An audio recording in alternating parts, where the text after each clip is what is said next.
Bonjour à tous, Chag Sameach, quel bonheur de se retrouver ce matin sur Studio Kalita pour un autre épisode d'un jour notre histoire, un épisode un peu spécial puisque nous sommes le jour du 71e anniversaire de l'État d'Israël.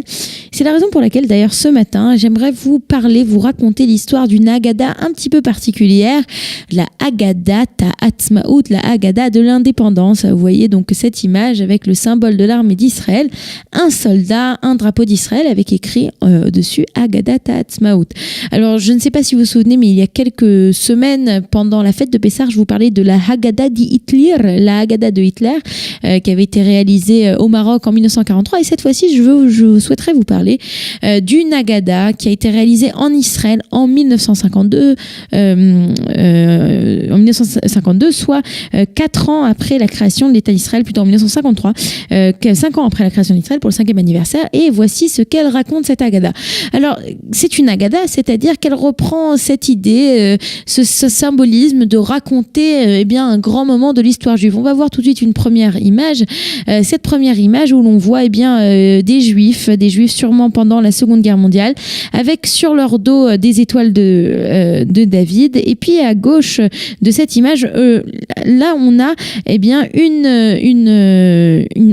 des phrases qui nous rappellent la Haggadah de Pessah que l'on connaît, Manishtana alayla azeh mikol halelot. En quoi cette nuit est-elle si différente des autres nuits? Et ensuite Havadim Haynu, donc nous étions esclaves, mais cette fois-ci ce n'est pas nous étions esclaves chez Pharaon, au contraire, Havadim Haynu lagoim bechol ha'artzot ou bechol ha'medinot.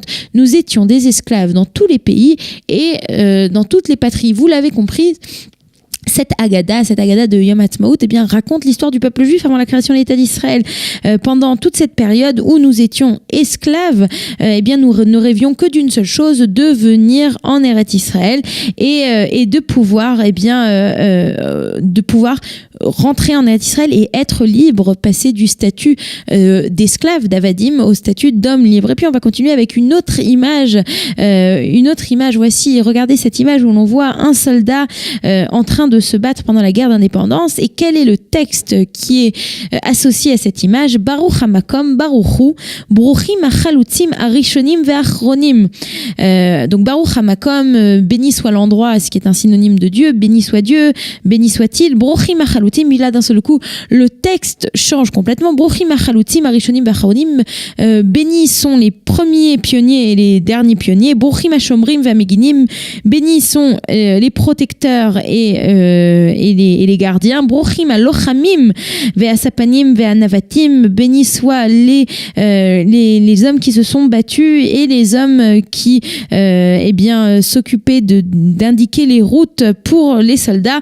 Brochim movilash ha'arot ve'achablanim, bénis sont ceux qui étaient à la tête des convois et qui faisaient sauter les ponts.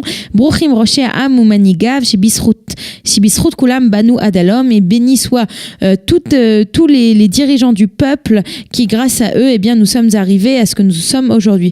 Et on continue ainsi dans cette Haggadah qui en fait ne parle plus du tout de la sortie d'Égypte, mais parle de la création de l'État d'Israël. Encore un petit texte, ce petit texte, voilà, où Zeh hayom Chag ha'atzmaut Israël. Voici la journée de Chag ha'atzmaut, de l'indépendance, Hashana Chamishit lemedinat Israël, pour la 5e année de l'État d'Israël. Nagila venismechabo, nous allons nous réjouir. Gavarnu aloivenu, nous avons vaincu nos ennemis, etc. Alors cette Haggadah, si vous la cherchez aujourd'hui, vous aurez beaucoup de mal à la trouver. Et la raison est très simple, parce que cette Haggadah qui part qui a une symbolique religieuse au départ, elle n'est pas du tout religieuse, et bien au contraire, ce qu'elle raconte, elle va raconter plus la force des hommes, la façon dont les soldats israéliens et leurs chefs ont réussi à gagner leur indépendance. Et c'est la raison pour laquelle cela a posé des petits problèmes.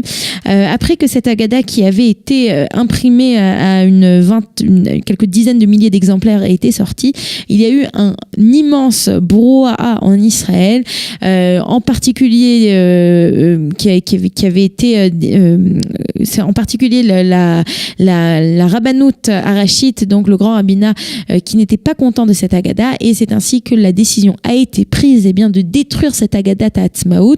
Et aujourd'hui, eh bien, il reste quelques tout petits exemplaires, entre autres à la Bibliothèque nationale. Et c'est donc sur ce magnifique blog de la Bibliothèque nationale que j'aime citer que vous pouvez retrouver ces images et retrouver cette histoire de cette Agadah de Yom Ha'atzmaut qui avait été sortie pour le 5e anniversaire de l'État d'Israël et qui a été très rapidement bien cachée. Voilà, c'est tout pour aujourd'hui. Je vous souhaite à tous une bonne fête de Yom Ha'atzmaut. Profitez bien et les Tiferet Medinat Israël. Vous aimez l'histoire juive ? Retrouvez Liana Gurfinkel dans Un jour notre histoire sur Studio Kalita, c'est tous les matins, pour découvrir ensemble les événements et les personnages qui ont fait notre histoire.